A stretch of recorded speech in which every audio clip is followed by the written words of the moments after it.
हम मीनू झा गोर लगै छी समस्त मिथिलावासी के। दुर्गा जी के विदाई के शुभ अवसर पर में एकटा समदाउन लऽ कऽ उपस्थित छी। एहि समदाउन के रचनाकार श्रीमती नीलम झा जी छथिन। सब गोटे के दुर्गा विसर्जन के बहुत बहुत शुभकामना, दशहरा के बहुत बहुत शुभकामना। धन्यवाद। जय मिथिला, जय मैथिली। माँ जग जननी दुर्गा भवानी, दुर्गा भवानी सुनियो हमर पुकार, सुनियो हमर पुकार। कल जोड़ी मिनती करै छी हे जननी, करै छी हे जननी।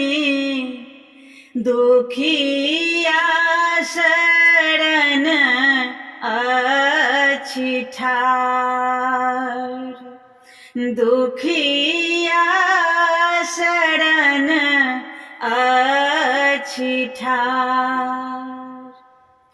परिवाक एलियै माँ, 9 दिन रहलियै, 9 दिन रहलियै। 10म दिन तेजलहुँ द्वार, 10म दिन तेजलहुँ द्वार। धिया पुता सब कानि रहल अछि, कानि रहल अछि। सोन लागै दरबार,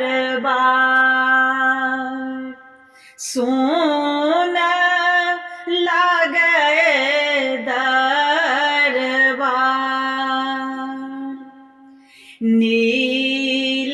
नीलमणि के करुणा निवेदन, करुणा निवेदन। हमरो करो भव पार, हमर